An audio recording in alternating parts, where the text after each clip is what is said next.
All right, here we go. So the way that I'm going to teach you how to do that, I'm going to grade you on is, I guess, kind of simple. So anchor strips. You want to start a good. Can you turn it down a little bit? Yvonne. Please. Okay, Just a little bit. I mean, a great song. Yeah. Wow, that's impressive.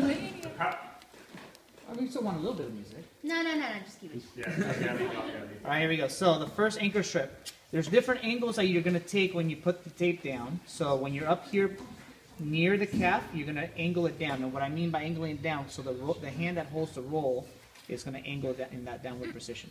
So you want to make sure you at least cover about 3 to 4 inches above that medial and lateral malleolus. So then I'm right-handed, so I use my right hand all the time.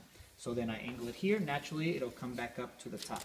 So you want it to crisscross at the very top here. So you can do 1 or 2 of those anchor strips. I don't really care as long as you have 1. Now you always want to go medial to lateral because about 98% of ankle sprains are inversion ankle sprains, right? So you want to prevent that or at least help with that. So, and I also divide the medial malleolus into thirds. So I'm going to put it right smack in the middle.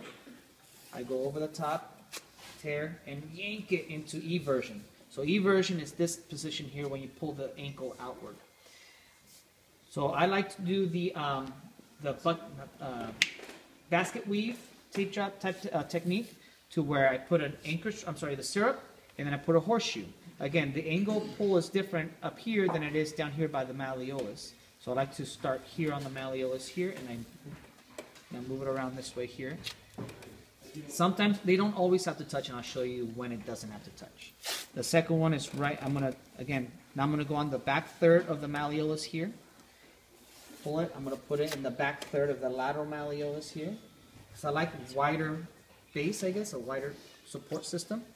And then again, the angle of pull is different here compared to the angle of pull up here. So if you guys were to see it this way, if I were left-handed, the angle of pull is here, but as you come down here, it changes. It just feels weird to do with my left hand, so I'm just going to do it with my right. So then, right over that here. See, they don't always have to touch.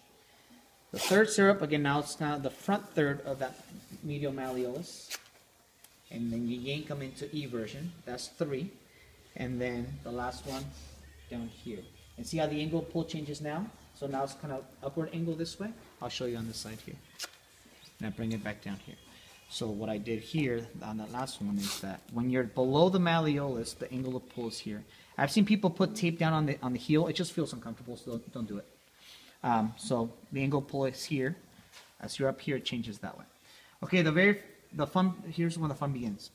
The figure 8 is first, and the thing is, the way that I start my figure 8, I start it right at the the crease of the ankle, and you want to pull straight towards your body, and you want it to be parallel to the floor. One way to describe it. So I want to make sure that it's straight. You go around the ankle, around the foot. You kind of angle it a little bit above the malleolus, and then you bring it around the top. That's that figure 8. One more time. Again, this is just for show. You only do one. So right in the middle, straight line, parallel to the floor, around the foot, nothing too tight, and then you bring it right above the malleolus. That's right above the malleolus, and naturally it'll come back down here. A good figure 8 will lead you into a second figure 8 if you want to do 2 in a row, but we're not going to do 2 in a row. Now here's another fun part here. So now the heel locks. I'm going to break it down into individuals, and then once we kind of get that down, then we'll practice the actual continuous figure 8s. Heel locks. I like to start my heel locks for the individual ones right above the malleolus. I want to aim for the Achilles, right where the Achilles attaches to the calcaneus down here. I aim for that part here. Down, up, and around. Again, this is just to show the technique. So now, and the thing is, I'm going to do 4, 2 on each side, but I'm going to alternate. So again, I start above here. I aim to go right above the malleolus, the lateral malleolus, but I also aim for that Achilles. So then I bring it down, under, up, and over. That's 2, 1 on each side. Aim for the Achilles. Down around the heel, up and over. Last one, behind the heel, hit the Achilles, up and around. So that's 2 on each side. One more figure 8. Right now there's 3, but you only want 2. So right through the inside of the arch, straight pull towards you, parallel to the floor, around the ankle, the foot, and then around the ankle. A good figure eight will lead you to a second figure eight. And after that, you clean it up. One way to clean up down here on the arch. The angle of the arch goes this way here, so I kind of take it the same, and then I go up with it, and then I just place it down. You don't want to go too tight on this bone out here on the outside, because it'll make it numb, it'll hurt. And after that, we clean it up too, so then, again, the angle of pull right on the malleus, or right above it, is going to be in that upward pull. Bring it around. Once you're above that, it's a straight pull.